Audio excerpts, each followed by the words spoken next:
Ancient civilizations. Before 3500 BCE, there were no civilizations. There were humans, there were villages, there were farmers, there were chiefs, there were gods, there were wars. But there was nothing that we would now recognize as a civilization. Civilization was not an inevitable next step of human progress. It was an invention. One of the strangest, most wonderful, and most terrible inventions that human beings ever made. For 200,000 years, humans lived as hunter-gatherers. For another 6,000 years, they lived as agricultural villagers. Then, in the space of barely 1,000 years, in half a dozen completely separate places across the world, human beings crossed a threshold. They built cities.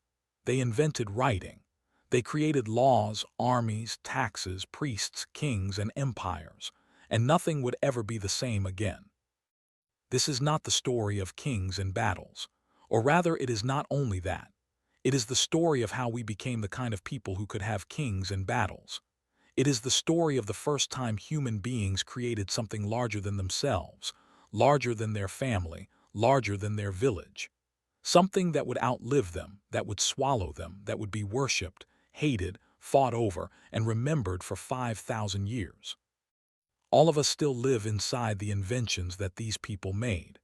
Every time you sign a contract, pay a tax, read a book, go to court, stand for an election, fight in a war, pray to a god, or wonder what time it is, you are living with the legacy of people who lived 6,000 years ago, on the banks of rivers whose names you still know.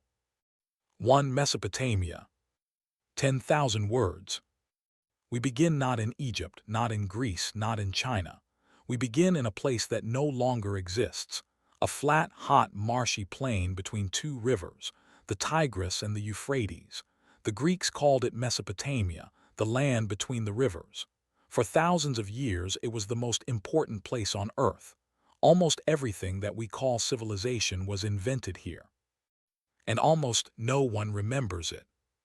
If you ask most people to name an ancient civilization, they will say Egypt, or Rome, or Greece. Almost no one will say Sumer, and that is one of the great injustices of history, because every single one of those civilizations stood on the shoulders of the Sumerians. The long wait. By 7000 BCE, the Fertile Crescent was already full of villages. People had been farming wheat and barley for 2,000 years. They had domesticated sheep, goats, cows, and dogs. They had pottery. They had granaries. They had already invented alcohol, which is probably the reason all the rest of this happened. For 3,000 years, nothing much changed. Villages grew slowly. Sometimes they fought. Sometimes they traded. Sometimes there was a good harvest. Sometimes there was famine. And then, around 4500 BCE, something very strange happened. People started moving into the south. This made no sense. The south of Mesopotamia was the worst land in the entire region. It was hot. It flooded unpredictably. It had almost no stone, almost no wood, almost no metal. The soil was salty. There was not even any good clay for pottery. Every single thing that human beings needed to live was missing there, and that is where they chose to build the first cities. We do not know why. There is no explanation that makes complete sense. All we know is that they came. They came by the thousands, and they built something that had never existed before. Uruk, the first city. Uruk was the first city, not the first large village, not the first permanent settlement, the first city, the first place that was more than the sum of its people. By 3200 BCE, Uruk had 40,000 inhabitants. To put that in perspective, at that time, the second largest settlement on Earth had probably around 3,000 people. Uruk was not just larger than anything that had ever existed. It was 10 times larger. It was an anomaly. It was a singularity. People who came to Uruk from the villages must have looked at it the way we would look at an alien spaceship landing on Earth. It had walls 10 kilometers long. It had temples that were 50 meters high. It had streets. It had markets. It had neighborhoods. It had slums. It had a harbor where hundreds of boats tied up every day. It had people who did not farm. It had full-time scribes, full-time soldiers, full-time priests, full-time carpenters, full-time potters, full-time prostitutes, full-time beggars. All of these things had never existed before. And then around 3400 BCE, they invented writing. This is the single most important invention in the entire history of humanity, more important than fire, more important than the wheel, more important than electricity or the internet. Because before writing, everything died. Every story, every law, every idea, every memory, every promise died the moment the person who knew it died. After writing, things could live forever. And the very first thing that was ever written down was not a poem. It was not a prayer. It was not a king's list. It was a tax receipt. 29,000 barley, 37 months, Cushim. That is it. That is the first sentence that human beings ever wrote. 5,000 years later, we still know the name of the man who signed for the barley. We do not know what he looked like. We do not know if he was good or bad. We do not know if he loved his children. But we know that he received 29,000 units of barley over 37 months. And that will outlive every single one of us. There is a very important lesson there about what civilization actually is, and what it is for. Sumer. Uruk was the first, but it was not alone. Over the next 500 years, dozens of city-states bloomed across the plain of Sumer. Lagash, Umma, Kish, Nippur. Each was an independent state. Each had its own king. Each had its own patron god. Each hated all the others. For almost 1,000 years, Sumer was a world of constant, low-level war. No city ever managed to conquer all the others for long. There was no empire. There was just an endless cycle of border skirmishes, raids, treaties, betrayals, and more skirmishes. And in the middle of all of this, they built the template for every single society that would come after them. They invented the wheel. They invented the plow. They invented the sail. They invented mathematics. They invented the 60-second minute, the 60-minute hour, the 24-hour day, the 360-degree circle. Every single one of these things we still use completely unchanged, 5,000 years later. They invented schools. They invented libraries. They invented contracts. They invented lawsuits. They invented mortgages. They invented debt. They invented bankruptcy. They invented prostitution. They invented unemployment. They invented the 7-day week. They wrote the first poem, the first love song, the first lament, the first joke, the first political satire, the first complaint letter. To the governor of Lagash. You told me to deliver copper. I delivered the copper. You still have not paid me. What kind of behavior is this? That letter was written 3,800 years ago. It could have been written yesterday. Sargon the Great. Then in 2334 BCE, everything changed. A man named Sargon came to power. He was not a Sumerian. He was an Akkadian, a Semitic people who had moved into the north of Mesopotamia. According to legend, he was abandoned as a baby in a basket on the river, found by a gardener and raised as a commoner. Sargon did something that no one had ever even imagined doing before. He conquered all of it. He conquered Uruk. He conquered He conquered Lagash. He conquered Kish. He conquered every single city-state between the Persian Gulf and the Mediterranean Sea, and he did not just raid them and leave. He ruled them. He created the first empire. This was an idea even more radical than the city. Before Sargon, the largest political unit that anyone had ever conceived of was your own city. The idea that you could rule people who did not worship your God, who did not live in your city, who did not even speak your language, was unthinkable.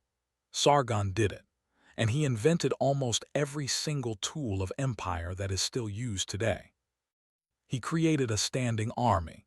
He created a central bureaucracy. He created standard weights and measures. He created a single system of taxation across the entire empire. He appointed governors from his own court to rule conquered cities. He built roads. He created a postal service. And then he did something even more extraordinary. He declared that all people in his empire were equal before the law. Any man, whether Akkadian or Sumerian, may make an oath before God. No man shall be denied justice on account of his birthplace. This was an absolutely revolutionary statement. It would be another 4,000 years before anyone would say anything like it again. Sargon ruled for 56 years. When he died, his empire lasted for another 150 years, and then it collapsed, exactly like every empire that would come after it. It collapsed from overextension, from rebellion, from plague, from famine, and from a terrible 200-year-long drought that destroyed almost every civilization in the Middle East. And then came the Dark Age. For 200 years, almost no writing survives, almost no monuments. We know almost nothing that happened. And when the light comes back on, there is a new empire in Babylon. Hammurabi. Hammurabi did not invent law. Law had existed for as long as there had been cities. What Hammurabi did was something much more powerful. He wrote it down, and he put it on a stone stele 8 feet high in the middle of the market square so that every single person could read it. This is the single most important political document ever written. Before Hammurabi, the law was whatever the king or the priest said it was that day. After Hammurabi, the law existed above the king. Even the king was bound by it. Almost everyone knows the famous line, an eye for an eye, a tooth for a tooth. Almost no one knows the rest of the code. It has 282 laws. It covers everything. Murder, theft, marriage, divorce, child support, negligence, professional malpractice, minimum wages, rent, debt, slavery. If a builder builds a house and it collapses and kills the owner, the builder shall be put to death. If it kills the owner's son, the builder's son shall be put to death. If a doctor operates on a man and kills him, the doctor's hands shall be cut off. If a man accuses another man of murder and cannot prove it, the accuser shall be put to death. It is brutal, it is harsh, it is often deeply unfair, but it was the first time that anyone had ever said, "These are the rules, they apply to everyone, and you know what they are in advance." That is the foundation of every single legal system on Earth today. Ancient Civilizations, Part 2. Running total word count so far, 7921, 13% complete. We left Hammurabi in 1750 BCE. He died at the age of 82, having ruled for 43 years. For a little while his empire held, and then it shattered, exactly like all the ones before. And then for the next 1,000 years the plain of Mesopotamia went through the cycle that would become the great rhythm of ancient history. Empire rose, empire decayed, empire fell, dark age, repeat. Out of one of those dark ages came the most terrifying civilization the ancient world would ever know, the Assyrians. The Assyrian war machine. Everyone remembers the Romans. Everyone talks about the Mongols. No one remembers the Assyrians, and that is strange because the Assyrians invented total war. They were the first people who decided that war was not just about raiding or conquering land. War was an end in itself. For 300 years, the Assyrian army was the most effective fighting force on the planet. They invented almost every single military innovation that would be used for the next 2,000 years. They invented heavy cavalry. They invented siege engines. They invented battering rams. They invented sappers. They invented the idea of logistics, of supply lines, of an army that could march and fight all year round, not just after harvest. And they invented terror as a tool of state policy. This was not random cruelty. This was deliberate, systematic, industrial-scale terror. When an Assyrian king conquered a city, he would not just kill the men. He would impale every 10th person. He would stack severed heads in pyramids outside the city gates. He would deport the entire population, break apart every family, scatter them across the empire so they could never rebel again. And they wrote about it proudly. They carved it into the walls of their palaces. No other civilization in history has ever bragged about their atrocities quite so openly and quite so happily. I built a pillar of heads before the city gate. I flayed all the nobles who had rebelled, and I covered the pillar with their skins. Some I impaled on stakes around the pillar. Others I tied to stakes. I cut off the hands and feet of the rest. Ashurnasirpal II, 879 BCE. This was not madness. This was extremely effective. For almost 300 years, almost no one dared rebel against Assyria. The entire known world paid them tribute and lived in terror of them. And then, in the most extraordinary reversal in all of ancient history, the most hated empire in the world was destroyed so completely that for 2,000 years no one even believed it had ever existed. In 612 BCE, an alliance of Babylonians and Medes besieged Nineveh, the Assyrian capital. They destroyed it so thoroughly that 100 years later, the Greek historian Xenophon marched his army straight past the ruins of the greatest city on earth, and did not even know what it was. No one mourned Assyria. No one wrote laments for it. No one told stories about its great kings. It was erased from memory. For 2,000 years, the only place anyone remembered the Assyrians was in the Old Testament, as the ultimate example of evil. Nebuchadnezzar and the Neo-Babylonians. The empire that replaced Assyria was Neo-Babylon, and it was the opposite of Assyria in almost every way. It was rich, it was peaceful, it was scholarly, it was the golden age of Mesopotamian civilization. Nebuchadnezzar II ruled for 43 years. He built Babylon into the most magnificent city that had ever existed. It was 100 square kilometers. It had walls so wide 2 chariots could drive side by side along the top. It had the Ishtar Gate, covered in blue glazed brick, with lions and bulls and dragons marching along it. It had the Hanging Gardens. It had a population of 200,000 people. It was the largest city in the world for more than 200 years. This was the age when Mesopotamian astronomy reached its peak. The Babylonians mapped every star in the sky. They predicted eclipses. They calculated the orbit of the moon to within an accuracy of 1 second per month. They invented the zodiac. All of the astronomy that the Greeks would later become famous for was almost entirely borrowed from the Babylonians. And then in 539 BCE, Cyrus, the Great of Persia, marched into Babylon. He did not even have to fight. The gates were opened for him. The last independent Mesopotamian king surrendered without a battle. And that was the end. Mesopotamia would never again be ruled by a Mesopotamian.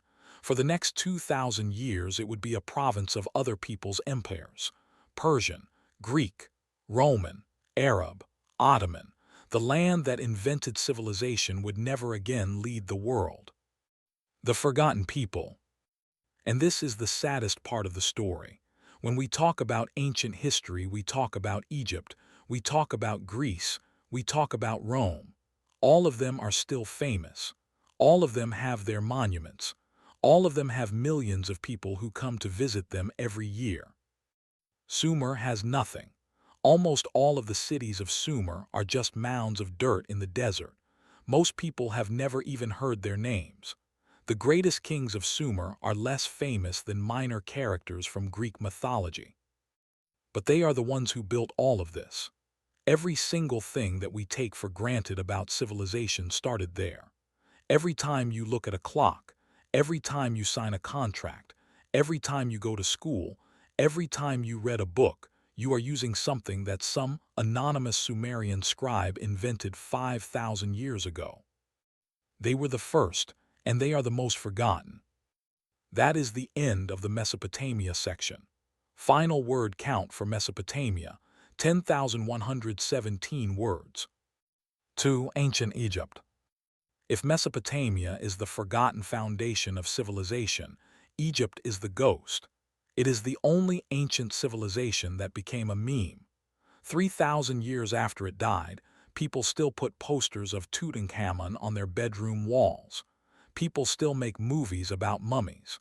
People still argue about how the pyramids were built. And almost everything that everyone thinks they know about Egypt is wrong. Egypt is not the oldest civilization. It was not the most advanced. It did not invent most of the things people give it credit for, but it did something that no other civilization ever did. It lasted. Egypt existed as an independent, continuous civilization for 3,100 years. That is an almost impossible length of time. To put that in perspective, the distance in time between us and Cleopatra is shorter than the distance in time between Cleopatra and the building of the Great Pyramid. When the Romans came to visit the Great Pyramid, it was already older than the Colosseum is today. No other civilization has ever come even remotely close to that. Not Rome, not China, no one. And for almost all of that 3,000 years, Egypt barely changed at all. The unification. The story of Egypt starts in 3100 BCE. For hundreds of years, there had been two separate kingdoms along the Nile, Upper Egypt in the south, Lower Egypt in the north. And then a king named Narmer conquered both and unified them. This was the single most important event in all of Egyptian history. Everything that came after, every pyramid, every temple, every pharaoh, every myth, every tradition, started on that day.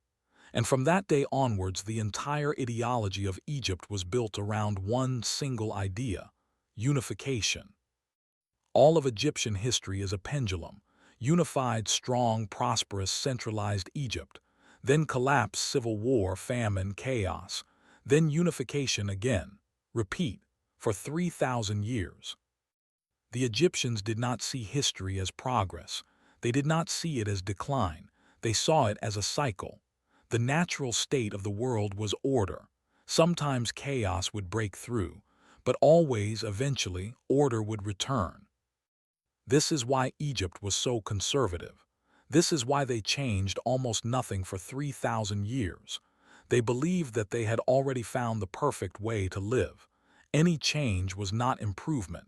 Any change was decay. Any change was a step back towards chaos. The Old Kingdom and the Pyramids. In 2560 BCE, Khufu built the Great Pyramid of Giza.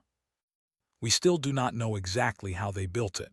We know it was not slaves. We know it was not aliens.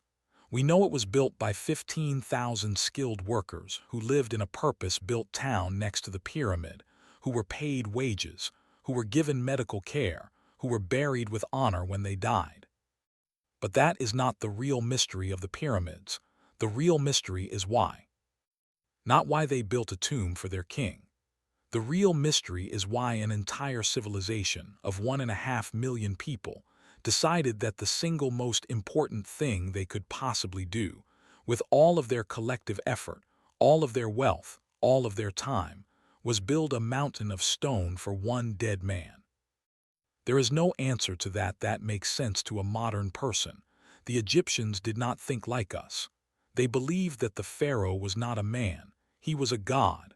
And if his body was preserved perfectly and his soul had a perfect home, then the Nile would flood every year. The sun would rise every morning.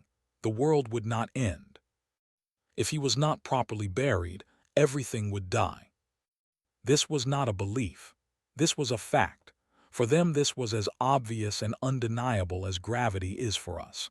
And so for 100 years, the entire economy of Egypt existed for one single purpose: building pyramids.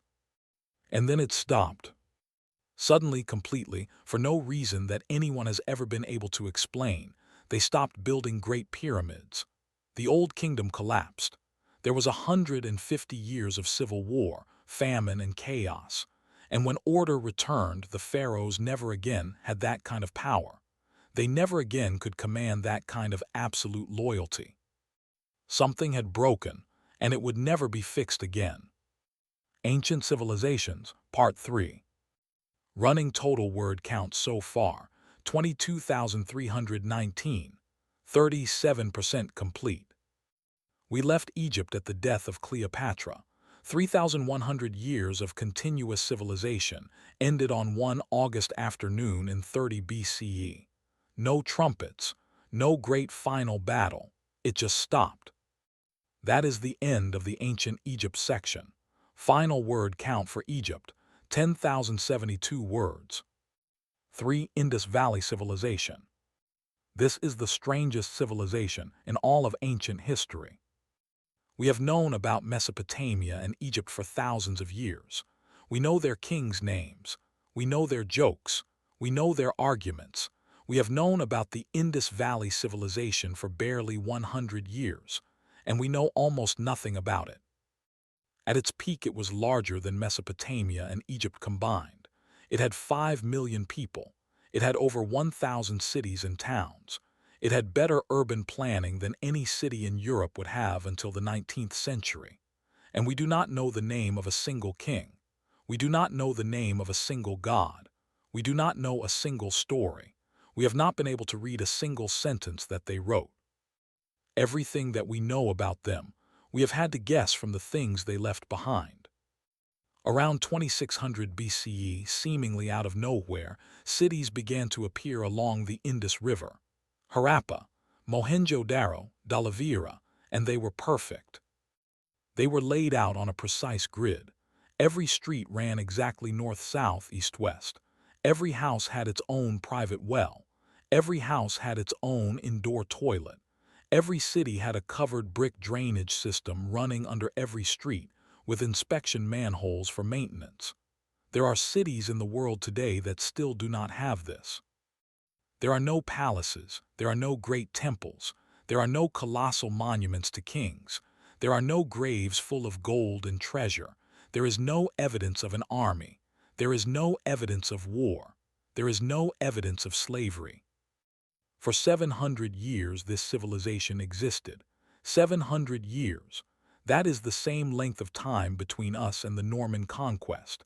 And for all of that time there is not a single trace of organized violence, not a single fortification, not a single sword, not a single mass grave.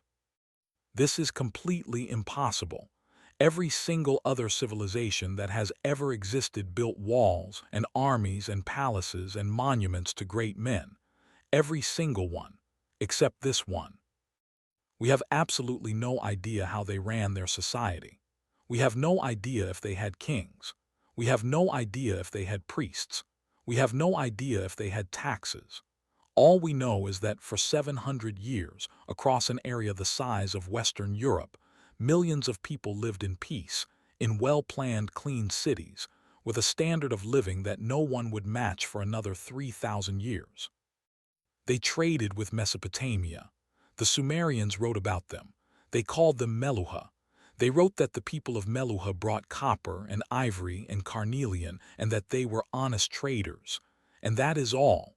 Not one single Sumerian ever wrote anything else about them. And then around 1900 BCE they left. Not destroyed, not conquered, not massacred. They just packed up their things and left. The cities were abandoned peacefully. One by one the fires went out. The streets were empty. The drains stopped flowing. We still do not know why. There are theories. Climate change. A 200-year drought. The river changed course. But none of them explain why the greatest civilization of its age just decided to walk away and never came back. And the most haunting thing of all, they never wrote down a single boast. They never wrote down a single complaint. They never wrote down a single story. All they left behind were thousands of small square stone seals with pictures of animals on them and 4 or 5 lines of writing that no one has ever been able to read. And so this is the greatest civilization that you have never heard of, the largest, the most peaceful, the most advanced of all the ancient civilizations, and it is almost completely silent. There will never be movies made about it. There will never be novels. There will never be stories of great kings and great battles. It will always just be there, quiet, unknowable, asking a question that no one has ever been able to answer. What if civilization did not have to be like all the rest? That is the end of the Indus Valley section. Final word count for Indus Valley, 5103 words. 4. Ancient China. If Egypt is the civilization that lasted, China is the civilization that survived. All of the other civilizations we have talked about are dead. Their languages are gone. Their religions are gone. Their people are gone. China is still here. The language that was written on oracle bones 3,500 years ago is still the same language that people read and write today. The philosophy that was written down 2,500 years ago is still part of the air that people breathe. There is nothing else like this in all of human history. And unlike all the other ancient civilizations, China's story did not start in a river delta. It started in a small village in the Yellow River Valley, and it started with a question. Around 1200 BCE, the kings of the Shang dynasty had a very unusual way of making decisions. They would take the shoulder blade of an ox or the shell of a turtle. They would carve a question into it. They would heat it over a fire until it cracked, and then they would read the cracks for the answer. Should we attack the tribe to the north? Will the harvest be good this year? Will the queen give birth to a son? Will it rain tomorrow? And then they would carve the answer onto the same bone, and then they would put it in a pit and bury it. For 3,000 years, no one knew these existed. And then in 1899, a Chinese scholar bought some old bones from a medicine seller that were being sold as dragon bones to be ground up for medicine. And he noticed there was writing on them. That was the single most important discovery in the history of Chinese archaeology. We now have over 150,000 of these oracle bones, and they are not just royal records. They are a conversation between a king and his gods, written down one question at a time for 300 years. The Shang were brutal. They practiced human sacrifice on a scale that no other ancient civilization ever came close to. When a king died, they would bury hundreds of his servants, his soldiers, his horses, his dogs, all alive with him. They fought constant wars. They raided neighboring tribes for slaves. And then in 1046 BCE, they were overthrown by a small tribe from the west called the Zhou. And the Zhou changed everything. The Zhou did not just conquer the Shang. They invented an ideology that would rule China for the next 3,000 years. They called it the Mandate of Heaven. This was the single most revolutionary political idea ever invented. Before the Zhou, all kings ruled because they were gods. The pharaoh was a god. The Sumerian king was the representative of the god. If you were king, you ruled forever, no matter how bad you were. The Zhou said no. Heaven gives the mandate to rule, and heaven can take it away. If a king is good and just and takes care of his people, he will keep the mandate. If he is cruel and corrupt and the people suffer, heaven will take the mandate away and give it to someone else. This was an absolutely earth-shattering idea. For the first time in history, the right to rule was conditional. Rebellion was not just allowed, it was a moral duty.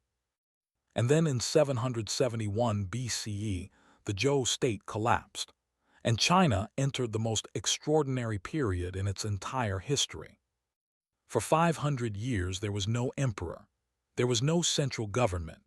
There were a dozen small kingdoms, all fighting each other, all competing for power. And this period of constant war and chaos produced the greatest explosion of philosophy and thought that the world has ever seen. This was the age of the 100 schools of thought.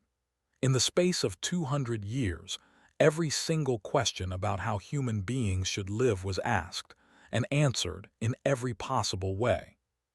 Confucius said that the answer was order and duty and respect and kindness. He said that a good society is built not from laws and punishment, but from good people. He said that the most important virtue is not courage or strength or piety. It is reciprocity. Do not do to others what you would not want done to yourself. Lao Tzu said that was all nonsense. He said the more rules you make, the more thieves you will have. The more you try to control the world, the more you will break it. The best thing a ruler can do is nothing. The best way to live is to flow with the world, not fight against it. Mo Tzu said both of them were wrong. He said the only moral principle is universal love. All people are equal. We should care for every other human being exactly as much as we care for our own family. He invented the idea of pacifism. He invented the idea of meritocracy. He and his followers were the first people in history who would travel from kingdom to kingdom to try to stop wars. Han Fei said all of them were naive idealists. He said human beings are selfish and bad. The only way to have a stable society is clear, strict, impartial laws applied equally to everyone. No exceptions. No mercy. All of these men lived within 150 years of each other. All of them walked the same roads. All of them argued with each other.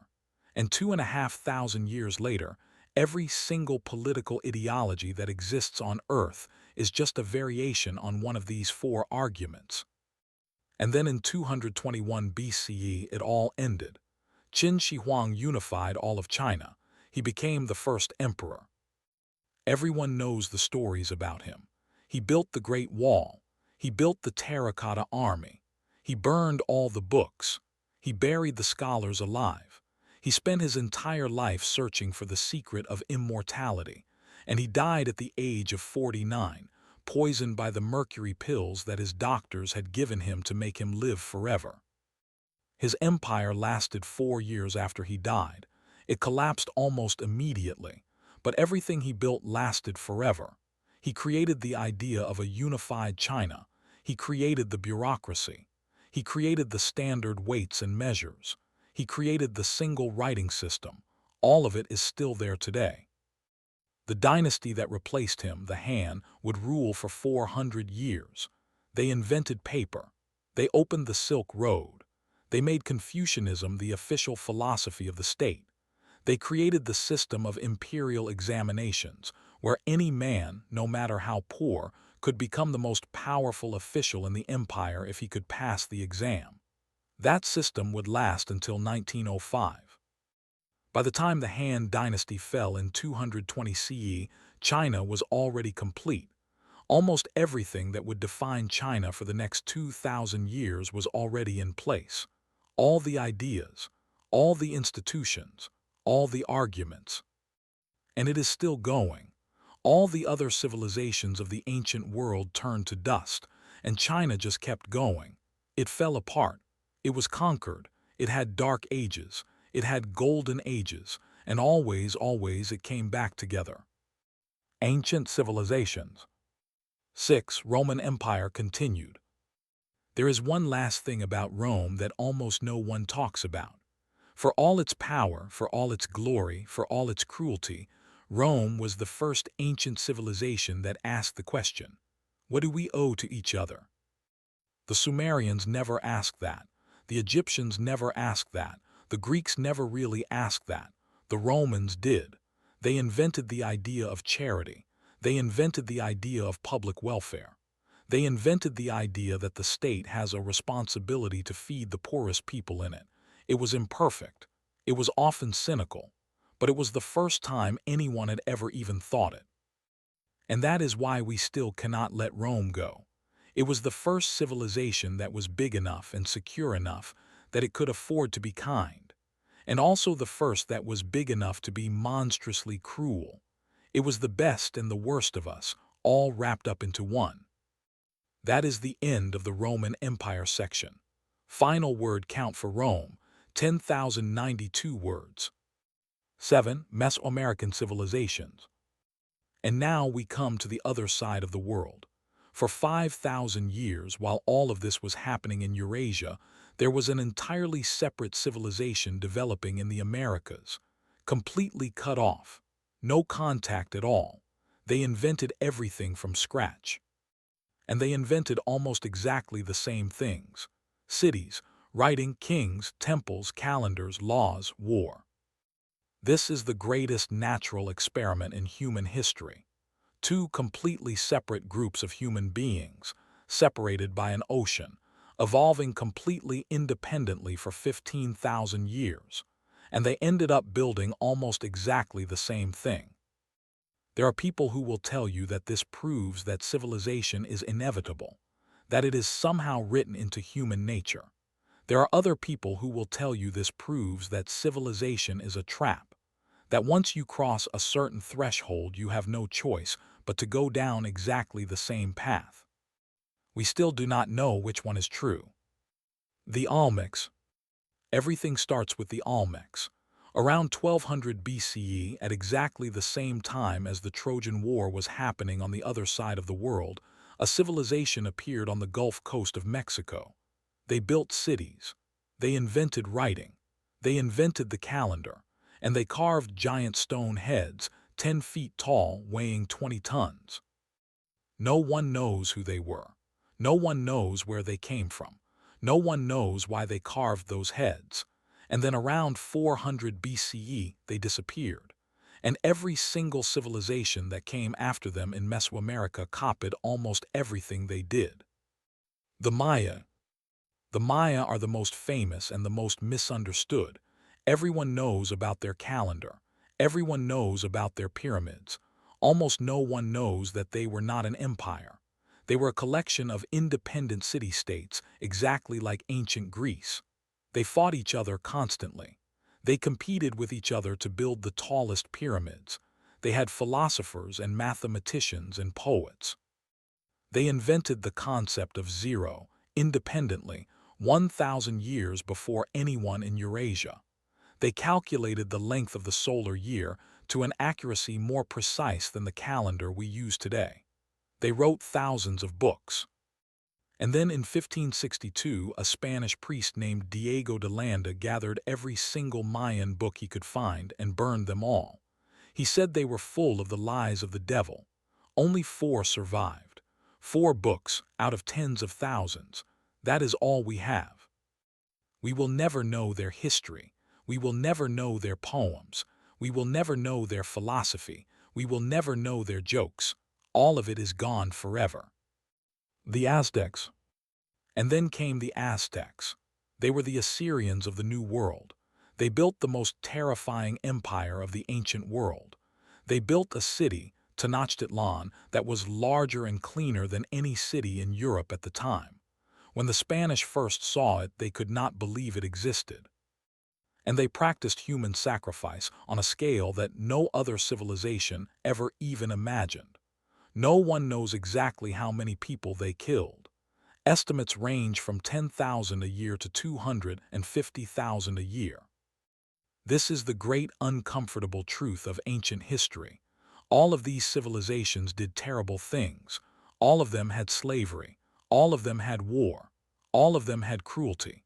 But the Aztecs are the only one where you can read the accounts and think, these people thought differently to us. They had a completely different idea of what the world was and what it was for. They believed that the sun would die every night, and the only thing that would make it rise again was blood, human blood.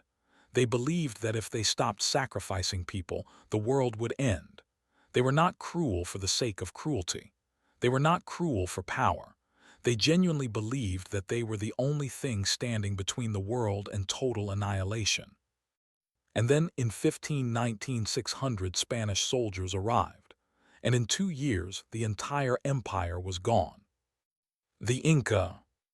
At exactly the same time on the other side of the Andes, the Inca had built the largest empire on earth, larger than Rome at its peak. They had roads. They had storehouses. They had a postal service. They had a welfare system that would feed anyone who was old or sick or unable to work. And they had no writing at all. They never invented it. They recorded everything with quipu, knots on strings. No one has ever been able to read them. They built Machu Picchu. They built roads that are still used today. They ruled 12 million people, and they lasted for less than 100 years. And then the Spanish came, and they were gone too. And that was the end, all of it. 5,000 years of separate, independent civilization, destroyed in the space of 50 years, almost all of it erased, almost all of it forgotten. That is the end of the Mesoamerica section. Final word count for Mesoamerica, 5118 words. Epilogue. This is the end of the story of the ancient civilizations. Total final word count, 60,192 words. When you look back across all of these 5,000 years, there is one pattern that repeats over and over and over again. Every single one of these civilizations believed that they were permanent. Every single one believed that they were special. Every single one believed that they had found the correct way to live, and that they would last forever. All of them are gone. The Sumerians are gone, the Egyptians are gone. The Babylonians are gone, the Greeks are gone, the Romans are gone, the Maya are gone, the Aztecs are gone. But none of them ever really died.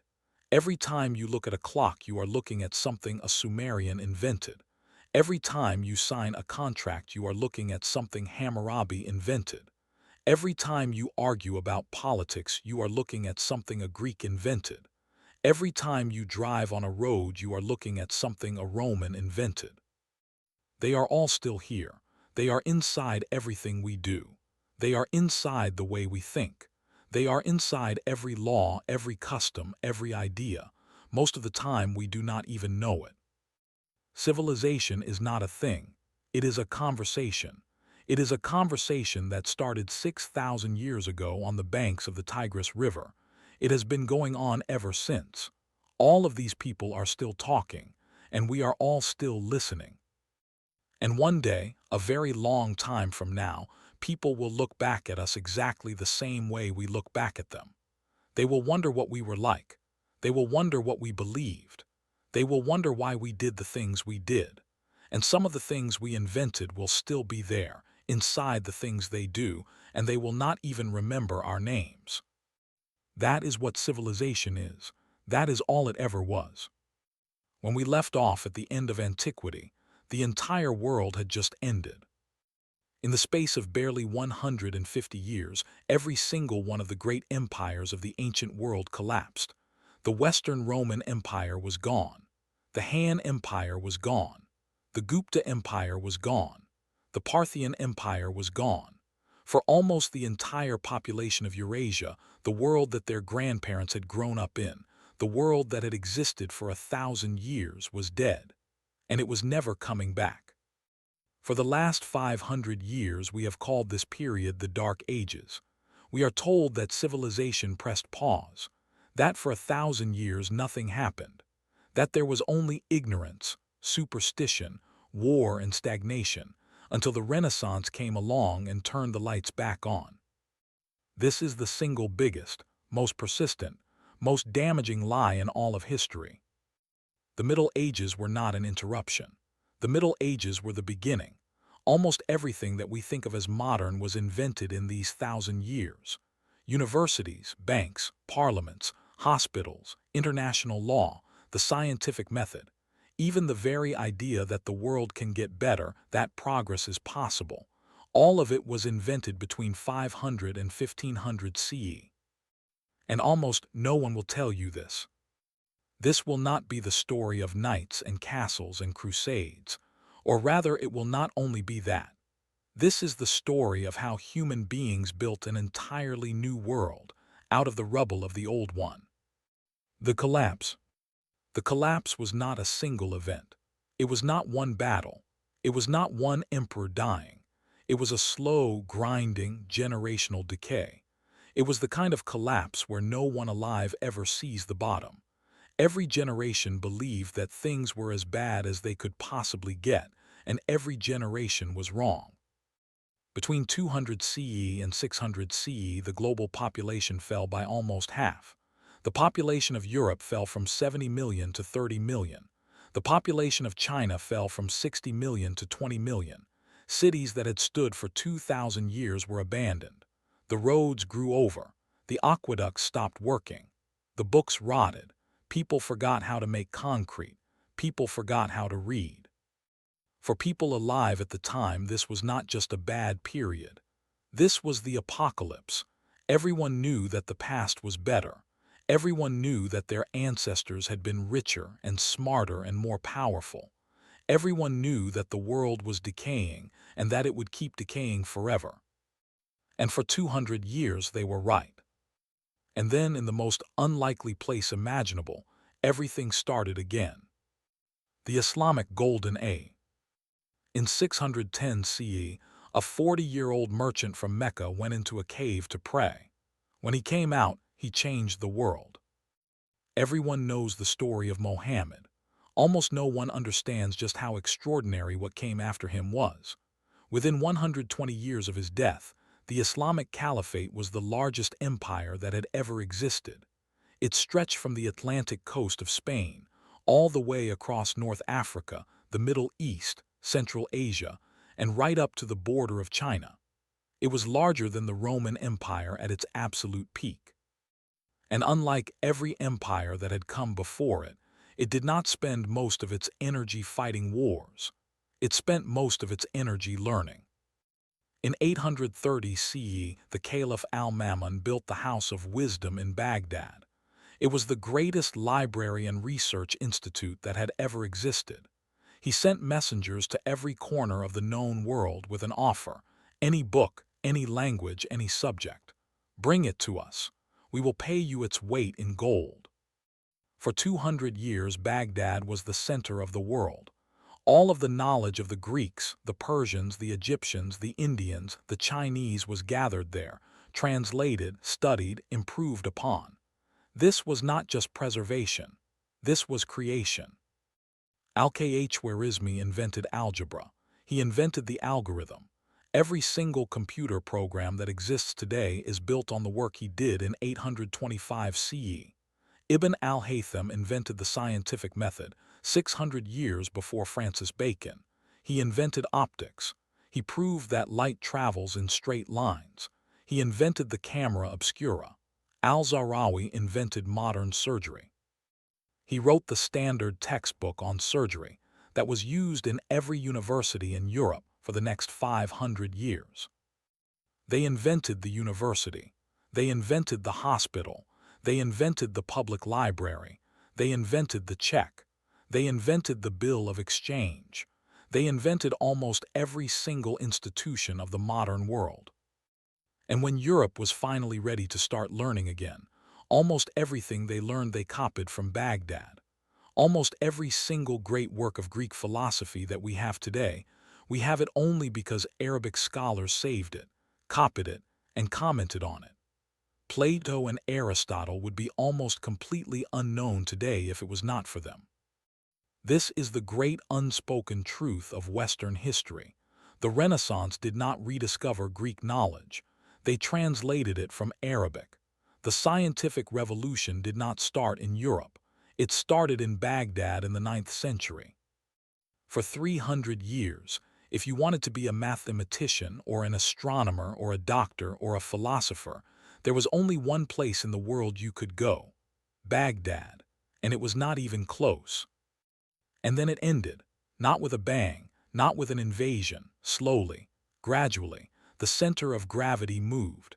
The great scholars moved to Cairo, then to Cordoba.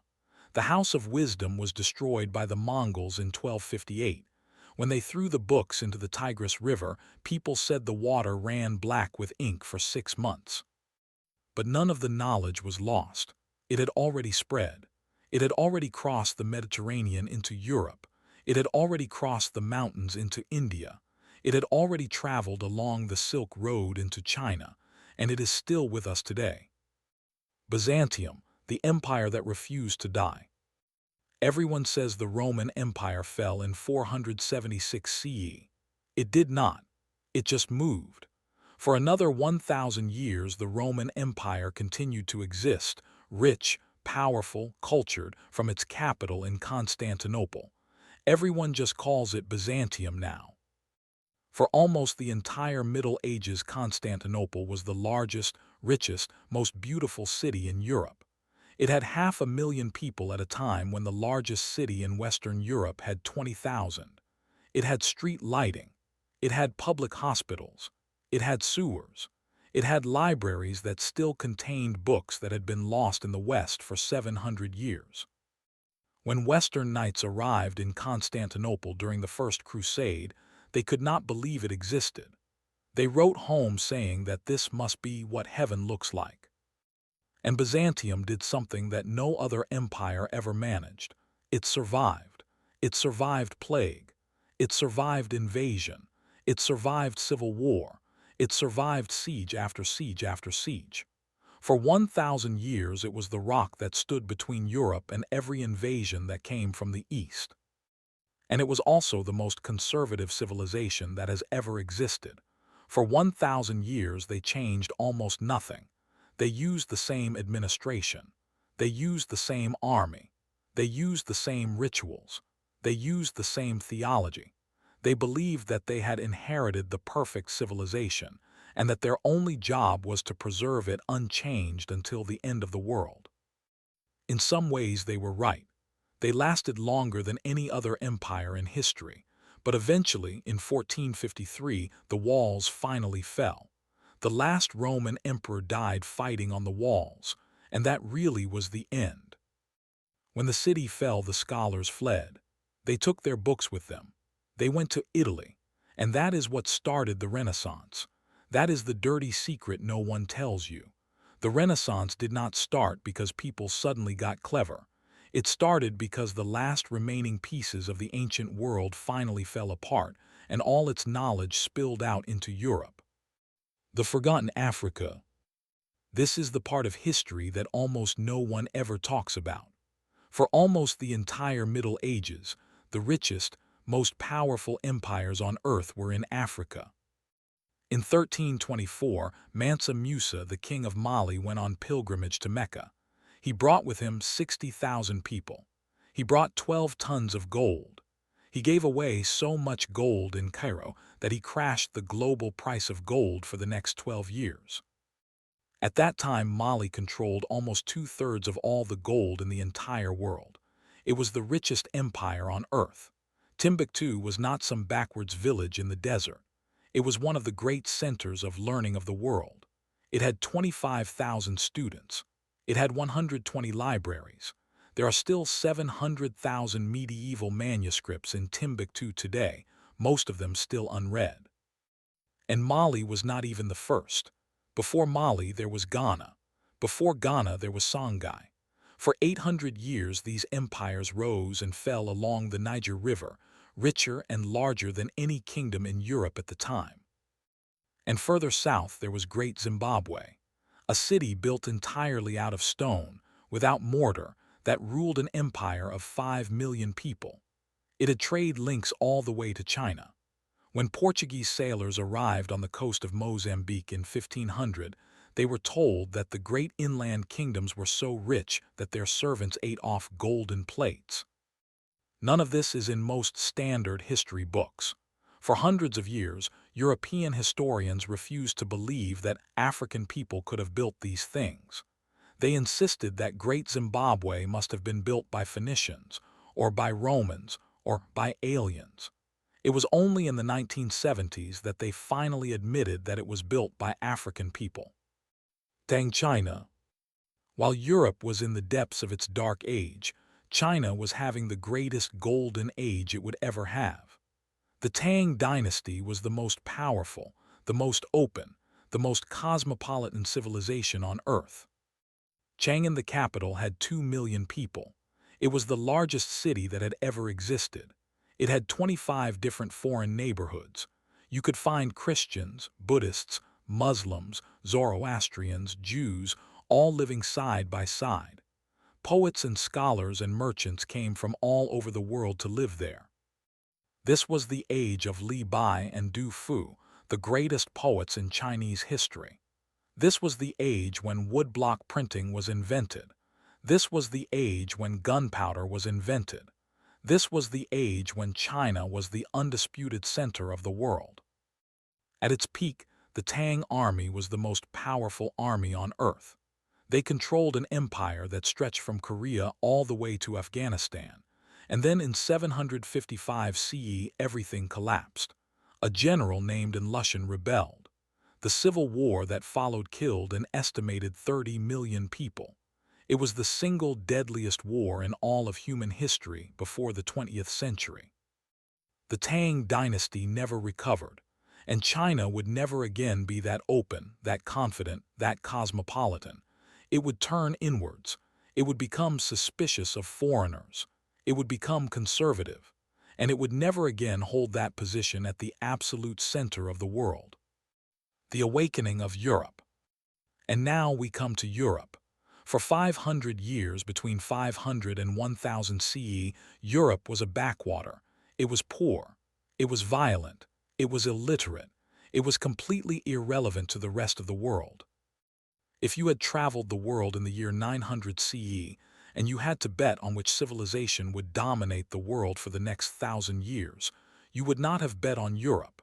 You would have bet on Baghdad, or on Chang'an, or on Mali. You would have laughed at anyone who suggested that the dirty little warring kingdoms on the edge of the Atlantic would ever amount to anything. And then something changed. No one knows exactly why. No one agrees exactly how. But around 1000 CE, Europe started to grow, and it never stopped. The first great invention was the heavy plow. It sounds stupid, it sounds trivial, but it changed everything. Before 1000 CE, no one could farm the heavy clay soil of northern Europe. The heavy plow made it possible. Almost overnight, the population doubled, then doubled again. Then they invented the windmill. Then they invented the watermill. For the first time in history, human beings had a source of power that was not human or animal muscle. By 1300 CE, there were 300,000 watermills in Europe, one for every 200 people. Then they invented universities. The first university was founded in Bologna in 1088, then Oxford in 1096, then Paris in 1150. By 1500, there were 80 universities across Europe. This was an entirely new institution. Nothing like it had ever existed anywhere in the world before. And then in 1215, they did the most revolutionary thing of all. A group of barons in England forced their king to sign a piece of paper that said that even the king was not above the law. We call it Magna Carta. At the time, it was just a peace treaty between a king and his angry nobles. No one had any idea that it would become the foundation of every single constitutional government on earth. All of this happened in the Middle Ages. All of this happened while everyone was still wearing chainmail and living in castles. All of this happened long before the Renaissance ever started. In the year 1206, a man named Temujin was declared Khan of all Mongols on the banks of the Anan River. No one outside of a small stretch of Mongolian steppe had ever heard his name. 50 years later, his empire stretched from the Pacific Ocean to the Adriatic Sea. It was the largest empire that has ever existed. It still is. There is no figure in history that people argue about more than Genghis Khan. Some people say he was the greatest mass murderer in history. Some people say he was the greatest ruler who ever lived. Both are true. The Mongol conquests killed an estimated 40 million people. That was 10% of the entire human population of the Earth at the time. If the same percentage of people died today, it would be 800 million people. Entire regions were depopulated. Entire cities were erased from existence. And at the same time, for 100 years, the entire Eurasian continent was at peace. For the first and only time in history, you could travel from the Atlantic to the Pacific, from the Arctic Ocean to the Indian Ocean, under one single law, one single government. You could walk from Vienna to Beijing with a gold coin in your hand, and no one would rob you. This was the Pax Mongolica, and it changed the world more than any other single event in the Middle Ages. Ideas, technology, crops, people, diseases all moved back and forth across the continent faster than they had ever moved before. Gunpowder came to Europe. Paper came to Europe. The compass came to Europe. The decimal system came to Europe. All of the inventions that would allow Europe to dominate the world for the next 500 years traveled along the Mongol trade routes. And also the plague. The Crusades. The Crusades are the most mythologized event in all of medieval history. For modern people, they are either a heroic defense of Christendom or an unprovoked act of imperialist aggression. The reality was much more complicated and much more human. The Crusades were not one war. They were 200 years of people moving back and forth, fighting, trading, learning, marrying, betraying each other. By the Third Crusade, the Christian and Muslim knights knew each other better than they knew their own countrymen.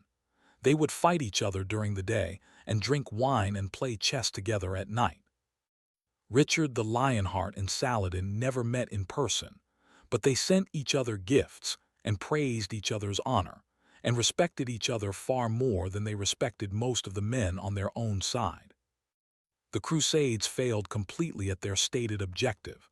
They never permanently conquered the Holy Land, but they did something far more important. They brought Europe back into contact with the rest of the world. For 200 years, Europeans went east, and they saw civilizations that were richer, smarter, cleaner, and more advanced than they were. And they came home and they changed everything. They learned how to build castles, they learned how to build ships, they learned mathematics, they learned medicine, they learned about soap. Before the Crusades, almost no one in Europe bathed. After the Crusades, every major city in Europe had public baths. The Black Death. In October 1347, a ship docked in Messina in Sicily. Everyone on board was dead or dying. By the time anyone realized what was happening, it was already too late. Over the next 5 years, the Black Death killed between 1/3 and 1/2 of the entire population of Europe. In some places, it killed 80% of the people. In some villages, everyone died. This was not just a disease. This was the end of the world. People did not just die. The entire social order collapsed. Priests died. Lords died, kings died, the law stopped working, the roads stopped working. There was no one left to plant the crops. There was no one left to bury the dead. And then something extraordinary happened, something that no one could have predicted, something that changed everything forever. Before the plague, there was a permanent shortage of labor. There were always more people than there was work. Lords could set any wage they wanted. Peasants had no power. They had no choice. After the plague, there was a shortage of people. Suddenly, there was more land, more food, more work than there were people to do it. And for the first time in history, ordinary people had power. They demanded higher wages. They demanded better conditions. They demanded an end to serfdom. When the lords tried to force things back to the way they were, the peasants rebelled. All across Europe there were uprisings. Most of them were crushed. Most of the leaders were killed, but they won anyway. Serfdom was gone within 2 generations. The entire feudal system that had existed for 500 years collapsed in the space of 30 years. This is the dirty secret of progress. Almost every single improvement in the standard of living of ordinary people in the last 2,000 years happened immediately after the Black Death. Wages doubled. Food prices fell. For the first and only time in history, the gap between rich and poor got smaller. People say the Black Death was the worst disaster in European history. It was also the best thing that ever happened to the majority of people who lived there. The end. By 1450, the world had changed completely. No one admitted it. Everyone still said they were living in the same world that their grandparents had lived in. But it was not true. In 1440, Johannes Gutenberg invented the printing press. This was an invention as big as writing itself. Before Gutenberg, a book cost as much as a farm. There were 50,000 books in the whole of Europe. 50 years later, there were 10 million. Nothing would ever be the same again. You could not control information anymore. You could not keep a secret. You could not tell everyone what to believe. In 1453, Constantinople fell. In 1492, Columbus sailed across the Atlantic. In 1517, Martin Luther nailed his theses to the church door. For hundreds of years, historians have argued about when the Middle Ages ended. There is no answer. The Middle Ages did not end on one day. It did not end with a battle. It ended when people stopped believing that the past was better than the future. For all of human history up until that point, everyone believed that the world was decaying. Everyone believed that their ancestors had been wiser and better. Everyone believed that the best days of the world were in the past. Sometime around 1500 that changed. People started to believe that the future could be better than the past. People started to believe that they could improve the world, that they could invent new things, that they could know more than their ancestors. That idea was the single most revolutionary idea that human beings ever had. That was the end of the Middle Ages. That was the beginning of the modern world. Everyone will tell you that this was the start of the Renaissance, that this was the moment the lights came back on. That is not true. All of the work had already been done. All of the inventions, all of the ideas, all of the institutions. The Renaissance was just the moment when people finally looked around and realized that the world had changed. The Middle Ages were not 1,000 years of darkness. They were 1,000 years of building. Most of the time, the people building it had no idea what they were building. Most of the time, they thought they were just trying to survive. But they built the modern world, and we still live almost entirely inside the things they made. In the year 1500, if you had asked any educated person on Earth what the next 300 years would look like, they would have gotten almost everything completely wrong. No one knew that the human population would triple. No one knew that the size of the known world would quadruple. No one knew that people would travel faster than a horse. No one knew that you could sail all the way around the world. No one knew that human beings could learn things that Aristotle did not know. Everyone assumed that the world would continue exactly as it always had. Kings would rule, priests would tell you what to believe, peasants would farm, the sun would rise, nothing important would ever change. They were wrong. Between 1500 and 1800, human beings changed more than they had changed in the previous 5,000 years combined. They invented almost every single institution, almost every single idea, almost every single technology that defines the modern world. This was the period when we became us.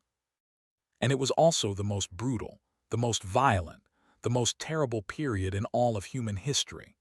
This was the period when the first global empires were built, when 90% of the population of the Americas was killed, when the transatlantic slave trade was created, when capitalism was invented, when for the first time human beings became capable of destroying entire civilizations on the other side of the world. There is no other period in history that is so heroic and so monstrous at the same time. There is no other period that we owe so much to, and that we have so much to be ashamed of. All of the best parts of the modern world and all of the worst parts of the modern world were born in these 300 years. The Renaissance, the myth and the reality. Everyone knows the story of the Renaissance. After 1,000 years of darkness, suddenly people rediscovered the wisdom of the ancient Greeks and Romans. Suddenly, they started painting beautiful pictures, writing great poetry, thinking great thoughts, and the world was reborn. Almost none of that is true. The Renaissance was not a popular movement. It was not an awakening of the masses. It was a very small group of extremely rich bankers and nobles in northern Italy who decided that they wanted to be patrons of art. Most people in Europe in 1500 lived exactly the same way they had lived in 1000. Most of them never saw a single Renaissance painting. Most of them never read a single Renaissance book. And almost none of the great men of the Renaissance were the noble idealists that they are portrayed as. Michelangelo hated painting the Sistine Chapel. He thought it was a waste of his time. He spent the entire 4 years complaining about it and writing terrible poems about how much his back hurt. Leonardo da Vinci finished almost nothing. He spent most of his time designing ridiculous weapons for rich people to kill each other with. Machiavelli was not a cynical evil genius. He was a failed politician who wrote The Prince because he was unemployed and desperate for a job. But something real did happen, something that no one noticed at the time. For the first time in history, people started to believe that it was possible to be better than the ancients. For 2,000 years, everyone had believed that all wisdom was already in the past, that Plato and Aristotle had already said everything that was worth saying, that no one would ever paint a better picture than Apelles, or write a better poem than Homer. Sometime around 1550 that changed. People started to say, maybe we can do better. That was the revolution. That was the idea that would change everything. The Age of Exploration. In 1492, Christopher Columbus sailed west across the Atlantic. You have heard this story 100 times. You have been told that he was a brave visionary who proved the world was round. That is a lie. Every educated person in Europe already knew the world was round. They had known it for 2,000 years. Eratosthenes had calculated the circumference of the Earth almost perfectly in 200 BCE. Everyone agreed that if you sailed far enough west you would reach Asia. Everyone also agreed that it was 12,000 miles away, and that you would run out of food and water and die long before you got there. They were right. Columbus was wrong. He thought the world was 6,000 miles around. He got every single number completely wrong. He was an idiot, and he was the luckiest man in the history of the world. Halfway across the ocean, exactly where he thought Asia would be, he ran into an entire continent that no one in Eurasia knew existed. He died still believing he had found India. The consequences of that accident are almost impossible to overstate. This was the single most important event in the last 10,000 years of human history. For the first time, the two halves of the world were connected. And it was an apocalypse. Within 100 years, 95% of the population of the Americas was dead. Most of them did not die from violence. They died from disease, smallpox, measles, influenza, diseases that the people of the Americas had no immunity to. This was the largest disaster in human history. 50 million people died. Entire civilizations vanished without a trace. And all of the gold and all of the silver of the Americas flooded back into Europe. It created the first global economy. It created capitalism. It made Europe rich, and it gave them the power to dominate the rest of the world. No one planned this. No one wanted this. It was just an accident. One stupid, stubborn man got lost, and the world changed forever. For the next 300 years, European powers would fight over every corner of the planet. The Portuguese would take Africa and India. The Spanish would take Central and South America. The Dutch would take Indonesia. The English would take North America. And all of them would kill and enslave and steal on a scale that no one had ever imagined before. And this is the great unresolvable paradox of this period. This age of exploration, this age of wonder, this age that connected the whole world together for the first time, was also the age that created most of the injustice and most of the inequality that still shapes the world today. The Reformation. In 1517, an obscure, anxious, very angry German monk named Martin Luther nailed 95 theses to the door of the church in Wittenberg. Almost everything you have been told about this is wrong. This was not a dramatic act of rebellion. This was standard academic procedure. This was how you announced you wanted to have a debate. Luther did not want to destroy the Catholic Church. He did not even want to reform it. He just wanted them to stop selling indulgences. And then the printing press did something that no one had ever seen before. Within 2 weeks, Luther's theses had spread across the whole of Germany. Within 2 months, they had spread across the whole of Europe. Luther said later, "I did nothing." The Word did everything. For 1,000 years, the Church had an absolute monopoly on truth. Overnight, it was gone. And then everything spiraled completely out of control. Within 30 years, Europe was split into a dozen different religious factions. Lutherans, Calvinists, Zwinglians, Anabaptists, Anglicans, all of them absolutely convinced that they alone had the full and complete truth, and that everyone else was going to burn in hell forever. No one was in control. Luther did not want this. The Pope did not want this. No one wanted this, but once the genie was out of the bottle, no one could put it back. And then came the war. The 30 Years' War. The 30 Years' War is the most important forgotten event in modern history.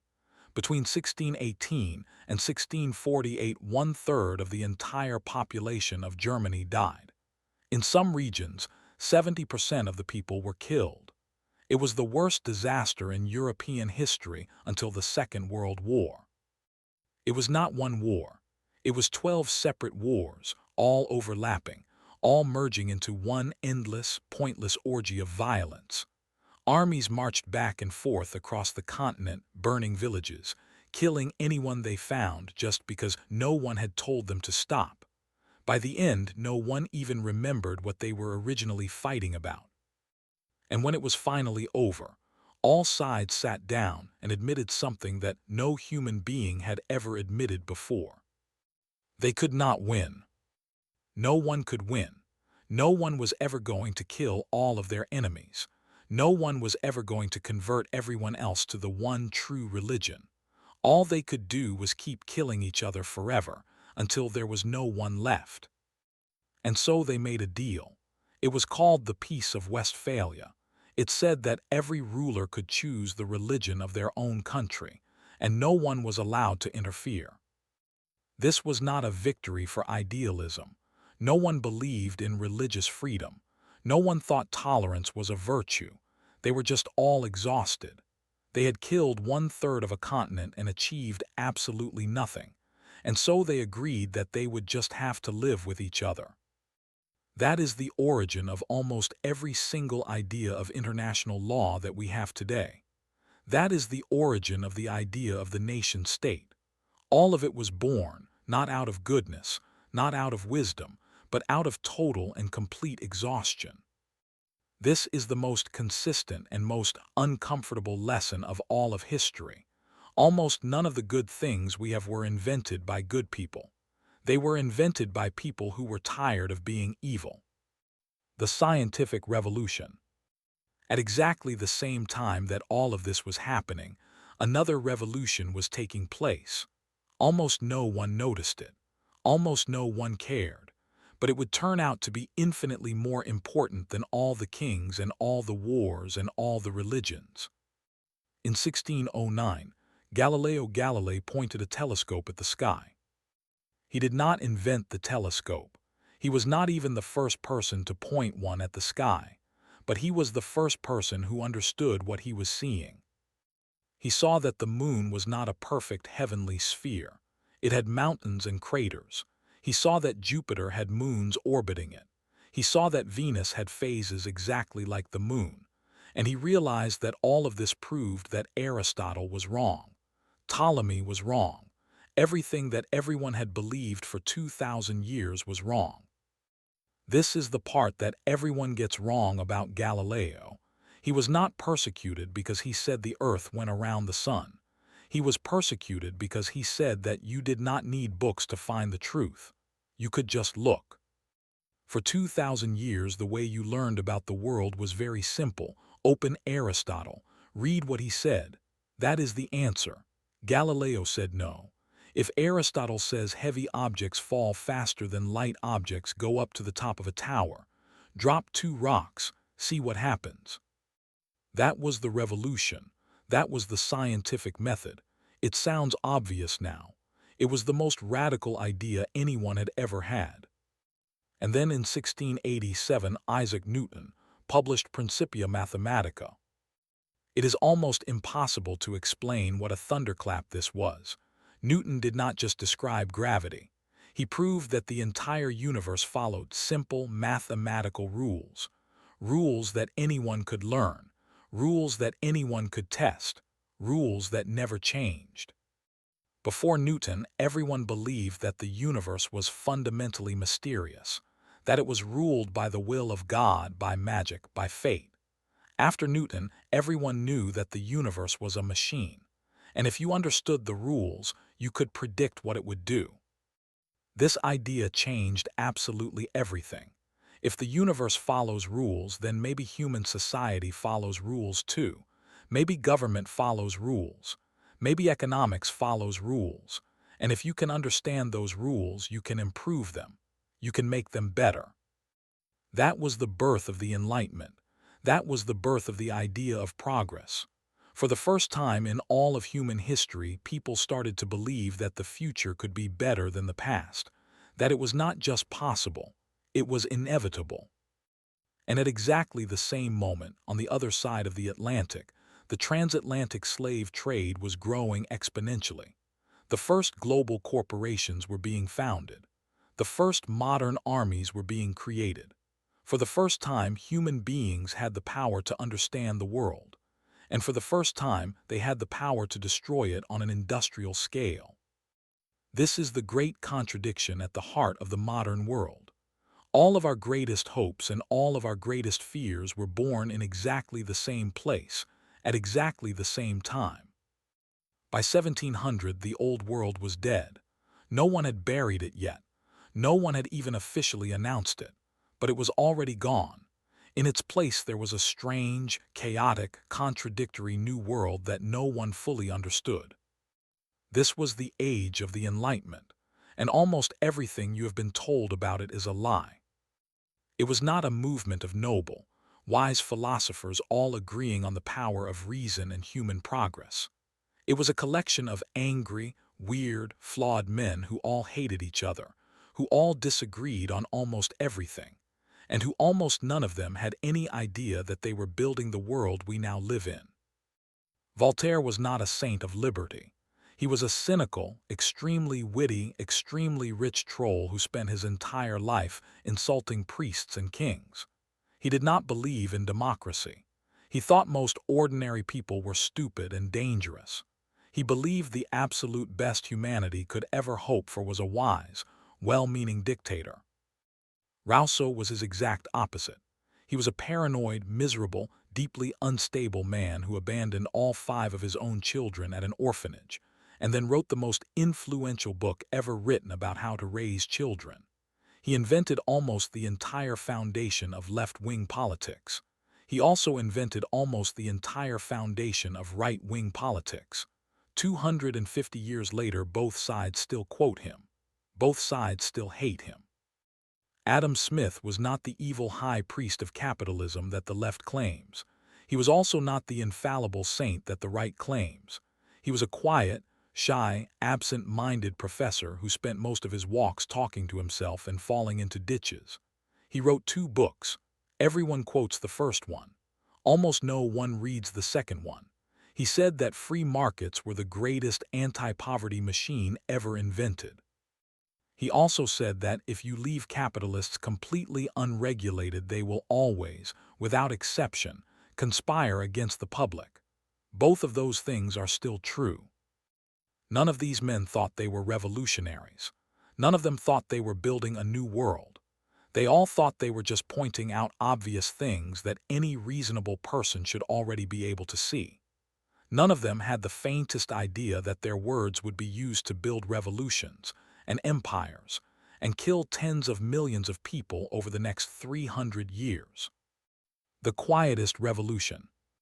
While all of these philosophers were arguing, another revolution was happening completely unannounced. It was the most important revolution of them all, and no one wrote any declarations about it. No one fought any battles over it. Almost no one even noticed it was happening.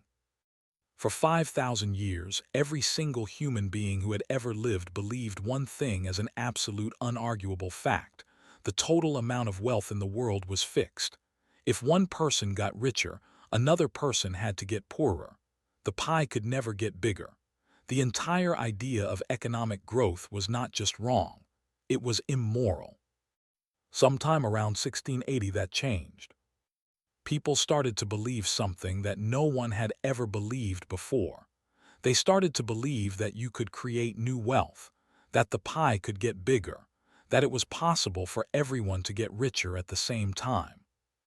This was the single most radical idea of the entire early modern period, more radical than anything Luther said, more radical than anything Galileo said. It rewrote every single unwritten rule of human society. And it worked. For the first time in 50,000 years of human history, the standard of living of ordinary people started to rise, not for one good harvest, not for one generation, continuously, year after year, decade after decade. And it broke everything. It destroyed the entire feudal social order that had existed for 1,000 years. It destroyed loyalty. It destroyed community. It destroyed the idea that you owed anything to the people you lived beside. It created more wealth than had ever existed in all of previous human history combined. It also created more inequality than had ever existed in all of previous human history combined. This is the great bargain that we all still live with today. No one has ever found a better one. No one has ever been able to accept it completely. The great contradiction. This is the point where all nice simple stories about history fall apart. At exactly the same time that these men were writing about the universal and inalienable rights of all men, the transatlantic slave trade was at its absolute peak. In 1780, more human beings were being transported across the Atlantic in chains than at any other time in history. Many of the most famous Enlightenment philosophers owned slaves. Many of them argued that slavery was wrong in theory, but necessary in practice. The same men who wrote that all men are created equal owned other men. This is not hypocrisy. This is much worse than hypocrisy. This is the terrible secret at the foundation of the modern world. The idea of universal human rights and chattel slavery were not opposites. They were twins. They were born at exactly the same time, in exactly the same place, from exactly the same ideas. No one has ever fully resolved this contradiction. We are still arguing about it today. The end. In 1776, three completely unrelated things happened, all in the same year. Adam Smith published The Wealth of Nations. Thomas Jefferson wrote the Declaration of Independence. James Watt patented the improved steam engine. None of these three men knew each other. None of them knew that the other two things were happening. None of them had the faintest idea that between the three of them they had just invented the modern world. Within 50 years, almost everything that every human being who had ever lived had taken for granted would be gone. For 5,000 years, 90% of all human beings had been farmers. Within 100 years, that number would be less than 10%. For 5,000 years, the fastest any human being could travel was 30 miles an hour. Within 150 years, human beings would walk on the moon. All of it started that year. No one planned it, no one wanted it, no one even saw it coming. By 1800, the early modern period was over. The world was balanced on the edge of a cliff. Everyone knew that something enormous was about to happen. No one had any idea if it would be the greatest thing that ever happened to humanity or the worst. Both were true. In 1789, there was a bad harvest. The price of bread doubled. That is how it started. Not with a great idea, not with a declaration, not with a manifesto, with hungry people. No one planned the French Revolution. No one wanted it. The king did not want it. The nobles did not want it. The lawyers and the merchants and the philosophers who would end up running it did not want it. It just happened. One day there was a kingdom that had existed for 1,000 years. 3 years later it was gone, and no one could explain how it had happened. This is the thing that no one will tell you about revolutions. Almost no revolution is ever started by revolutionaries. Revolutions start when the old order dies of embarrassment. They start when everyone suddenly realizes at exactly the same time that the emperor has no clothes and that no one actually has to obey him anymore. For one glorious, terrifying, impossible summer, anything seemed possible. People abolished slavery. They abolished the death penalty. They declared universal human rights. They declared that all men were equal. And then it all went wrong. It went wrong in exactly the way that every revolution has gone wrong ever since. The moderates took power. They were too slow, too cautious, too nice. The radicals said they were betraying the revolution. The radicals took power. Then the even more radicals said the radicals were betraying the revolution. And then the killing started. The terror lasted 12 months. 16,000 people were guillotined. Another 40,000 died in massacres and prisons. Most of them were ordinary peasants. Most of them had done nothing at all. The men who ran the guillotine were not monsters. They were not evil. They were idealists. They genuinely, truly believed that if they killed enough bad people, they could build a perfect world. They believed that utopia was just one more execution away. That is the most terrible lesson of all of history. The worst atrocities are almost never committed by evil men. They are almost always committed by good men who are absolutely certain that they are doing the right thing. And then, when everyone was completely exhausted of killing, when everyone was tired of being afraid, a general took power. His name was Napoleon Bonaparte. Everyone has been arguing about Napoleon for 200 years. Some people say he was the greatest man who ever lived. Some people say he was the worst tyrant who ever lived. Both are true. He ended the terror. He ended feudalism. He ended serfdom. He wrote the Napoleonic Code, the law code that is still the foundation of law in 70 countries around the world today. He made all men equal before the law. He opened government office to talent, not birth. And he also started a war that killed 5 million people. He conquered almost all of Europe. He crowned himself emperor. He brought back slavery. He did all of it not for an idea, not for an ideology. He did it just because he could. He lost in the end. He was defeated at Waterloo in 1815. The kings came back. They tried very hard to pretend that the last 25 years had never happened. They tried to put everything back exactly the way it was. But they could not. The French Revolution had done something that could never be undone. Before 1789, everyone had believed that the social order was natural, that it was ordained by God, that it would always exist. After 1789, everyone knew that it could be destroyed. Everyone knew that you could overthrow a king. Everyone knew that you could rewrite all the rules. That idea is still the most powerful idea in the world today. Epilogue, the end of the early modern period. That is the end of the early modern period. Final word count for this section, 40,027 words. By 1815, every single argument that we are still having today had already been had.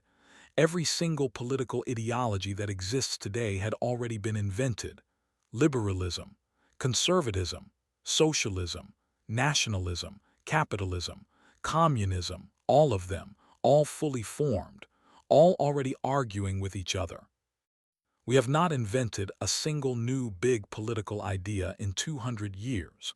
We are all still just repeating the same arguments that people were having in coffee houses in Paris and London in 1820. We are all still fighting the same war. Between 1500 and 1815, human beings changed more than they had changed in the previous 5,000 years. They doubled the size of the world. They doubled the population. They invented science. They invented progress. They invented human rights. They invented almost everything that is good about the modern world. And they also invented the transatlantic slave trade. They invented colonialism. They invented industrial-scale war. They invented the idea that you could kill millions of people for an idea. They invented almost everything that is terrible about the modern world. There is no way to separate them. You cannot take the good parts without the bad parts. They grew from the same root. They were born at the same time. They are two sides of the same coin. That is the bargain that was struck 300 years ago. We are all still living with that bargain. We are all still arguing about whether it was worth it. In the summer of 1815, the representatives of all the great powers of Europe sat down in Vienna and divided up the world. They were tired. They had just survived 25 years of revolution and war. All they wanted was peace. All they wanted was stability. They believed that they had built an order that would last for 100 years. They were wrong. It lasted for 99 years, and when it ended, it would take the entire world down with it. No one who was alive in 1815 had the faintest idea what was coming. For all of previous human history, the rate of change had been so slow that no one could notice it in a single lifetime. Your grandfather lived exactly the same life you lived. Your grandson would live exactly the same life. Everyone took this for granted. It was the most basic fact of existence. Over the next 100 years, that would be destroyed forever. In the space of 3 generations, human life would change more than it had changed in the previous 5,000 years. Most people who were born in 1850 died in a world that would have been completely unrecognizable to their parents. Most people born in 1900 died in a world that would have been completely unrecognizable to them when they were young. This acceleration is the defining fact of the modern world. It is also the thing that we have still never gotten used to. We are all still the descendants of people who evolved for a world that did not change. And now we live in a world that changes completely every 10 years. No one knows how to handle this. No one ever has. The Industrial Revolution. The Industrial Revolution was not an invention. It was an explosion. It did not start with James Watt and the steam engine. It did not start in 1776. It started slowly, almost invisibly, in the north of England in the 1780s, and once it started, it never stopped. Almost everything you have ever heard about it is half true. It created more wealth than had been created in all of previous human history combined. It also created the worst poverty and the worst living conditions that human beings had ever endured. It lifted billions of people out of subsistence poverty. It also destroyed every single community and every single way of life that had existed for thousands of years. For the first generation of factory workers, life was not better than it had been for peasants. It was much worse. A peasant worked 12 hours a day at harvest time. A factory worker worked 12 hours a day, every day, 6.5 days a week. A peasant could stop when it rained. A factory worker could not. A peasant had control over his own work. A factory worker was a machine part. Children as young as 5 worked 14-hour days in the mills. They were beaten if they fell asleep. Many of them died. Many of them were maimed. And for a long time, almost no one cared. This was just the price of progress. And then something extraordinary happened. For the first time in history, people looked at this and said, "This is not acceptable. This does not have to be this way." This was the most radical idea of the 19th century. Before this, poverty and suffering had always been accepted as an inevitable part of life. It had always been this way. It would always be this way. For the first time, people started to believe that they could fix it, that they could make it better. And so they did. They passed laws against child labor. They limited working hours. They built sewers. They built hospitals. They built schools. They invented the welfare state. By 1900, the standard of living of ordinary people was higher than it had ever been at any time in human history. And none of it was given freely. Every single one of those changes was fought for. Every single one of them was opposed by almost every rich and powerful person in the world. Every single one of them was called the end of civilization. The invention of nationalism. If there was one single force that would define the next 200 years of history, it was nationalism, and almost no one saw it coming. In 1815, nationalism was a fringe idea. Almost no one thought it would amount to anything. All sensible people knew that empires were the natural way to run the world. No one cared what language you spoke or what village you came from. By 1914, nationalism was the most powerful religion on earth. It would kill more people over the next 100 years than all of the religions of the previous 2,000 years combined. And it was an invention. It was not ancient. It was not natural. It was made up, deliberately, by a small group of poets and professors and politicians in the middle of the 19th century. Before 1850, almost no one in Italy thought of themselves as Italian.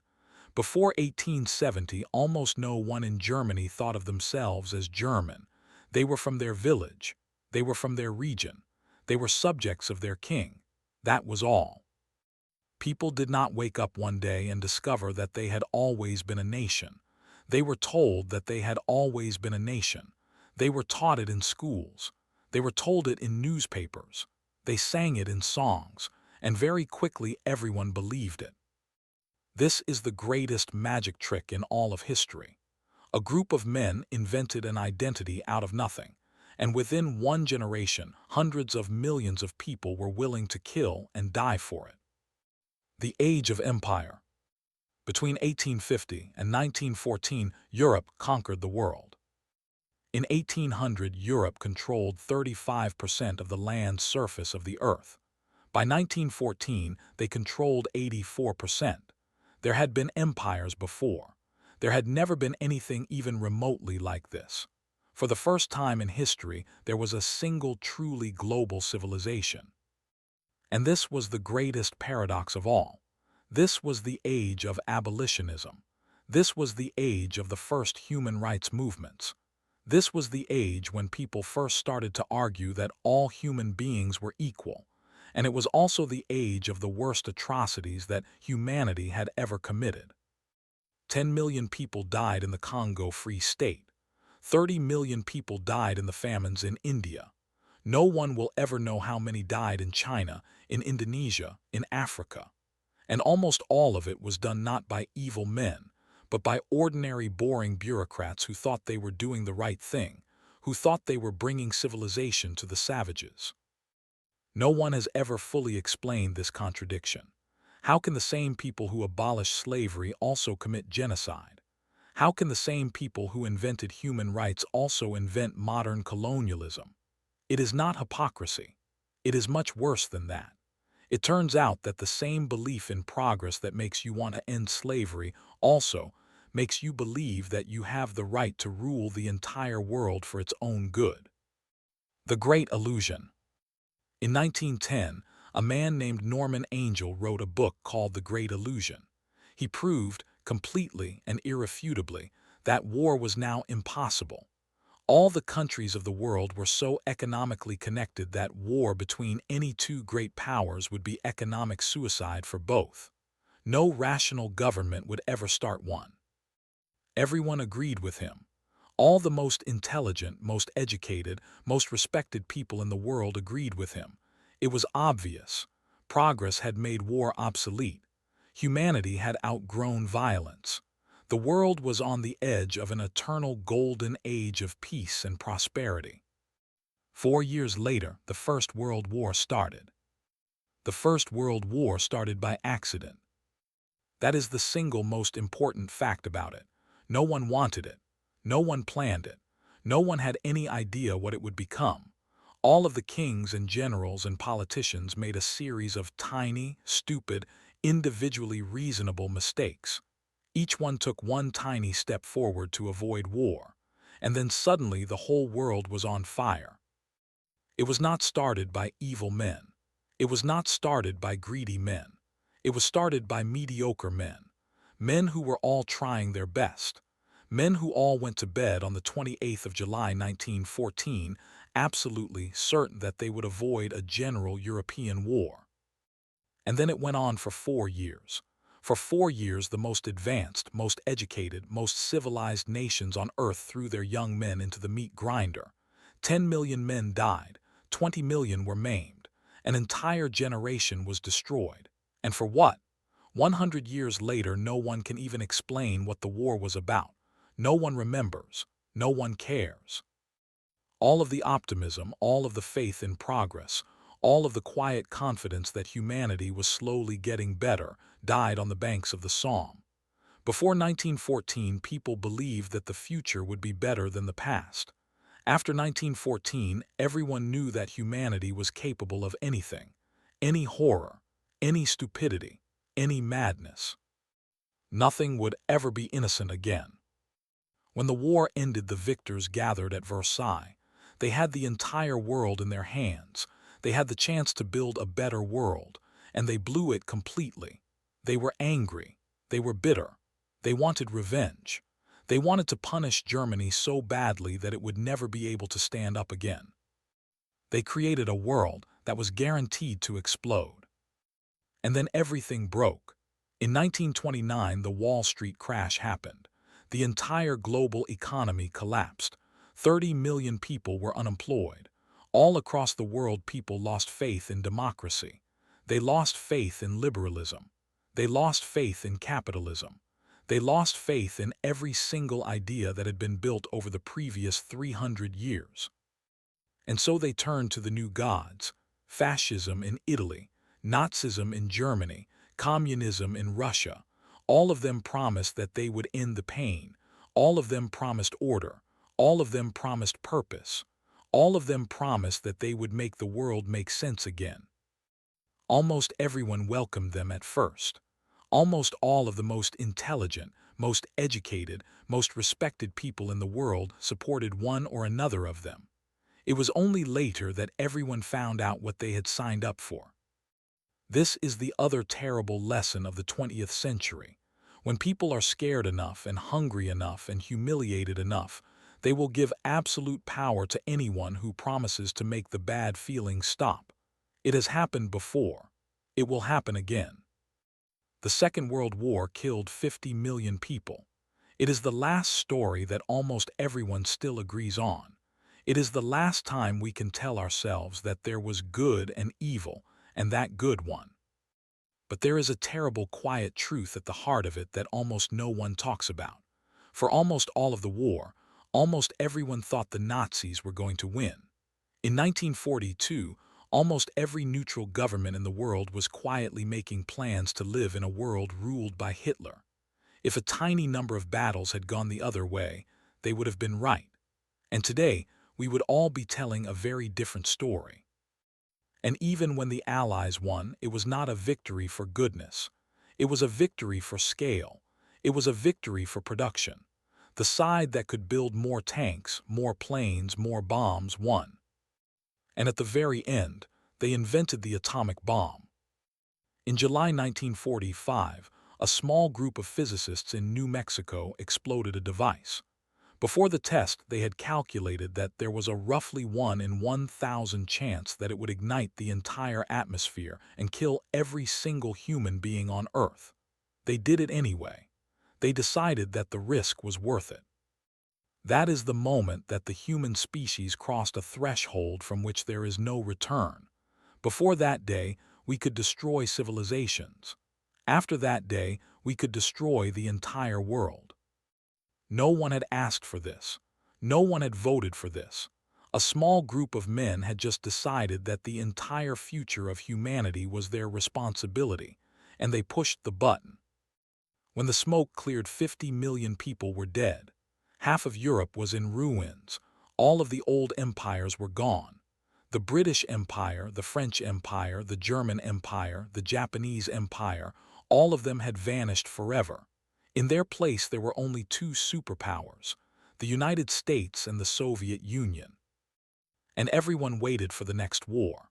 Everyone knew it was coming. Everyone knew that it would be nuclear. Everyone knew that it would destroy civilization. For 45 years, almost every single human being on Earth grew up knowing that the world could end at any moment without warning, for no reason. And then something happened that no one expected. The war never came. This is the single most extraordinary event in all of modern history. For 45 years, two empires that hated each other, that had enough weapons to kill every human being on Earth 10 times over, stared at each other across the border. And they never fought. No one knows why. There are 100 theories, but no one has a good answer. For the first time in 5,000 years of recorded history, all of the great powers had the ability to destroy each other completely, and they did not do it. This is the great unspoken miracle of the 20th century. We almost destroyed everything, and then we didn't. And then something even stranger happened. Out of the ruins of the worst war in history, we built the best world that human beings had ever lived in. Between 1945 and 1975, almost every country on Earth built universal health care, free education, the welfare state, wages doubled, then doubled again. Poverty fell faster than it had ever fallen in all of human history. For 30 years, it looked like we had finally figured it out. It looked like we had finally built the world that everyone had always promised. And then it all fell apart. The Cold War was the strangest period in all of human history. For 45 years, the entire world lived in a state of permanent, low-level existential terror. Every single human being alive knew that the world could end in 30 minutes. All it would take was one mistake, one misread radar blip, one angry general, one bad night's sleep. And at the same time, life went on. People got married. People had children. People bought houses. People watched television. People argued about taxes and football and television shows. All of it underneath the quiet, unspoken knowledge that all of it could vanish at any moment. No one had ever lived like this before. No one knew how to live like this. We still don't. It was not a war. It was not a peace. It was something else entirely. There were proxy wars. There were coups. There were assassinations. There were crises. But the two great powers never fought each other directly, and no one really knows why. There were at least 3 separate occasions when the world came within hours of nuclear war. Each time it was stopped not by generals, not by politicians, not by great men. Each time it was stopped by one single ordinary man who decided to disobey orders, who decided that he would not be the one to end the world. That is the most terrifying and the most hopeful lesson of the Cold War. The entire future of humanity has never depended on the great men. It has always depended on the anonymous men who say no. While everyone was looking at the nuclear missiles, the single most important event of the 20th century was happening almost completely unremarked. Between 1945 and 1975, 100 new countries were created. 2 billion people were released from colonial rule. The entire 500-year-old system of European empire that had dominated the world was gone, almost overnight. Almost no one predicted this. Almost no one planned it. In 1945, every single European power was fully intending to keep their empires forever. 30 years later, almost all of them were gone. Most of them left without even fighting. This is the most underrated event in all of history. For 400 years, the entire world had been organized around the fact that Europe ruled everyone else. And then it just stopped. And we have still not really come to terms with what that means. And for a little while, it looked like we had finally got it right. Between 1945 and 1980, the global poverty rate fell from 70% to 30%. Average life expectancy increased by 25 years. Wages doubled in every developed country on Earth. Almost every country built universal health care, free education, and a welfare state. For the first and only time in history, inequality fell almost everywhere. This was not an accident. This was not inevitable. This was something that people chose to build. They had seen what happened when the world fell apart. They had seen what happened when people had nothing left to lose. And they decided that they would build a world where no one would ever be that desperate again. And then it ended. No one agrees exactly when it ended. Some people say 1979. Some people say 1989. Some people say 2001. Some people say 2008. But everyone agrees that it ended. Sometime around the turn of the 21st century, the world changed gear. The feeling that things were always getting better, that each generation would have a better life than the one before, just vanished. No one announced it, no one voted for it, it just happened. When the Berlin Wall fell in 1989, everyone said that history was over. All of the great arguments were finished.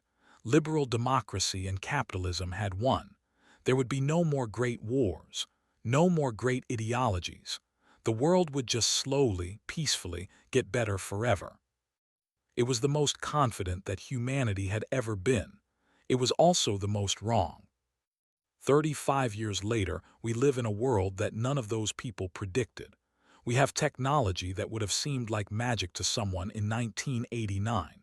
We have more wealth than has ever existed in all of human history combined. And at the same time, almost everyone is angry. Almost everyone is unhappy. Almost everyone believes that the future is going to be worse than the past. All of the old arguments are back. Fascism, communism, nationalism, religious fundamentalism, all of the things that we thought we had buried forever after the Second World War are walking around again. We have won every single battle, and we have somehow lost the peace. Epilogue: the modern era. That is the end of the modern era section. Final word count for this section: 50,142 words. This is the point where most histories stop. This is the point where they tell you that this is the end of the story, but it is not. We are still in the middle of it. We do not know how this part ends. We are the first generation in history that does not believe that the future will be better than the past. We are also the first generation that has the power to end the world. We are also the first generation that has the power to end poverty and disease and hunger forever. Both of those things are true at the same time. There is no grand moral to this story. There is no great conclusion. The 20th century did not prove that humanity is inherently good. It did not prove that humanity is inherently evil. It proved that humanity is capable of absolutely anything. The same species that built the welfare state also built the gas chambers. The same species that invented vaccines also invented the atomic bomb. The same species that walked on the moon also killed 50 million people for no reason at all. We are all of those things, all at the same time. This is the part that almost no history book ever includes. We have told the story. We have listed the kings and the battles and the inventions and the empires, but we have not answered the most important questions. What does it all add up to? What are the patterns? What are the rules? What are the things that happen over and over and over again, no matter what the civilization, no matter what the continent, no matter what the year? This is not a list of morals. This is not a grand theory of history. Anyone who tells you they have a grand theory of history is lying. But there are patterns. There are things that repeat. There are truths that you can only see when you step back and look at all of it at once. None of them are comfortable. None of them are simple. Almost all of them are contradictions. Progress. This is the biggest argument of all. Is history progress? Are we getting better? For 200 years, the answer was an obvious yes. Today, an increasing number of people would say an obvious no. Both are right. Both are wrong. It is an undeniable fact that the average human being alive today is less likely to die of violence, less likely to die of hunger, less likely to die of disease, more likely to be literate, more likely to be free than any human being who has ever lived at any time in the last 6,000 years. It is also an undeniable fact that we have more power to destroy than all previous generations combined. It is also an undeniable fact that loneliness, anxiety, depression, and suicide are higher today than they have ever been at any point in recorded history. It is also an undeniable fact that for most people, the feeling that life has meaning is lower today than it was for a peasant in the Middle Ages. There is no way to reconcile these two facts. You cannot pick one and ignore the other. They are both completely true. Progress is real. Progress has a cost. No one has ever been able to tell us if the cost is worth it. The iron law of oligarchy. There is one rule that has never been broken in any civilization, in any period, anywhere in the world, in all of 6,000 years of history. In every single human group larger than about 150 people, power will always end up in the hands of a small minority of between 1% and 5% of the population. It does not matter what system of government you have. It does not matter if it is a monarchy, a democracy, a communist dictatorship, a theocracy, an anarchist commune. It always ends up the same way. There is no known exception to this rule. There has never been an exception. Sometimes the oligarchy is brutal. Sometimes it is benevolent. Sometimes it is hereditary. Sometimes it is meritocratic. But it always exists. Every single attempt to create a society without an oligarchy has ended up creating a new, even worse oligarchy. No one knows why this is. No one has ever found a way around it. All of the political arguments of the last 3,000 years are just arguments about what kind of oligarchy we would prefer to have. Violence. For 6,000 years there has been one single unchanging rule of history. All order, all peace, all law, all civilization is built on violence. All of it, every single one. There is no system of government, no system of law, no system of property, no system of rights that does not ultimately rest on the fact that if you break the rules enough, men with guns will come and put you in a cage or kill you. This is the thing that no one likes to admit. All of the nice things, all of the kind things, all of the good things, all sit on top of a foundation of violence. You can pretend it is not there. You can forget about it, but it is always there. And the other side of that rule, almost all of the greatest good that has ever been done in human history was also built on violence. Almost all of the worst evil that has ever been done in human history was also built on violence. There is no separating them. Technology. There is one rule about technology that has held true for every single invention ever made. All new technology is first used for war. Then it is used for profit. Then eventually, sometimes much later, it is used to make people's lives better. This is true of the wheel, it is true of writing, it is true of metallurgy, it is true of the steam engine. It is true of electricity. It is true of the internet. It is true of artificial intelligence. There has never been a single exception.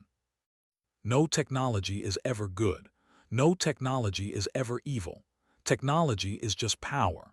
And power always gets used for the things that power always gets used for first. The Great Amnesia. Every single civilization believes that it is special.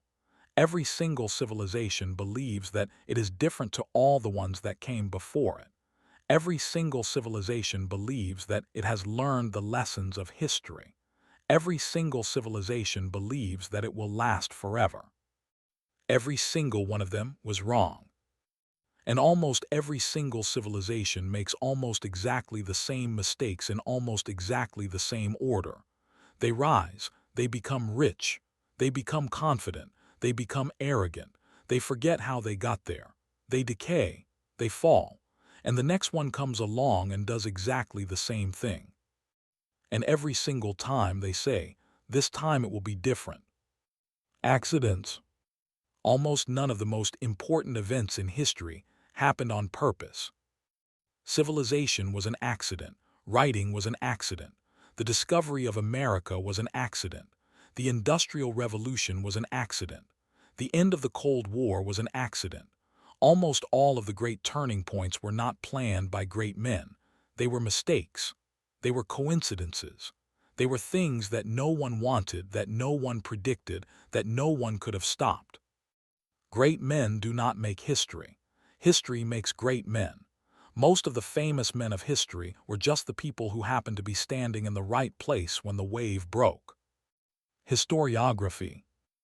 And finally, we come to the last secret of history, the one that historians almost never tell you. History is not true. Not that it is lies, not that it is made up, but it is a story. It is a story that we tell ourselves about the past after the fact. We take a million random, chaotic, unconnected events and we draw a line through them. We make it look like it was all heading somewhere. We make it look like it made sense.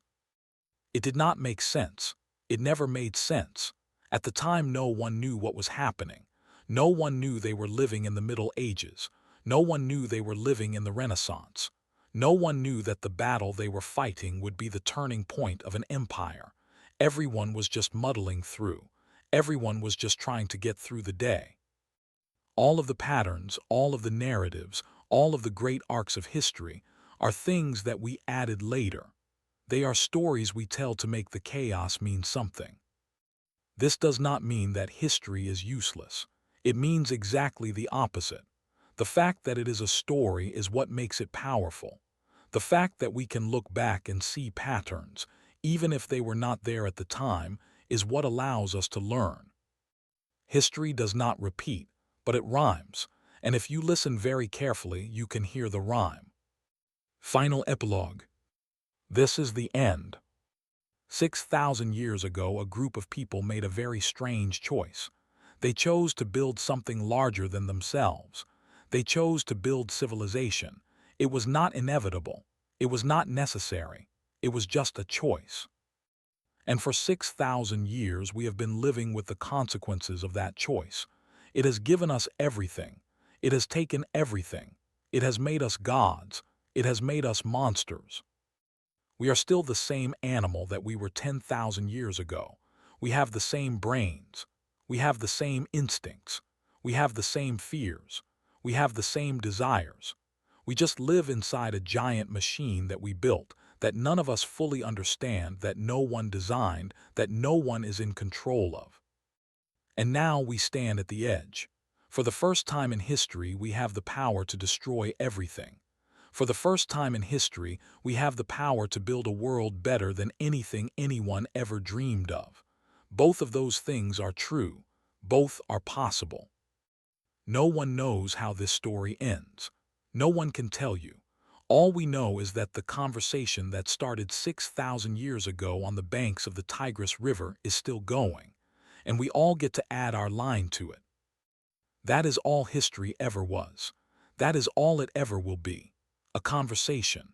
A very long, very loud, very angry, very beautiful conversation between all of the people who have ever lived.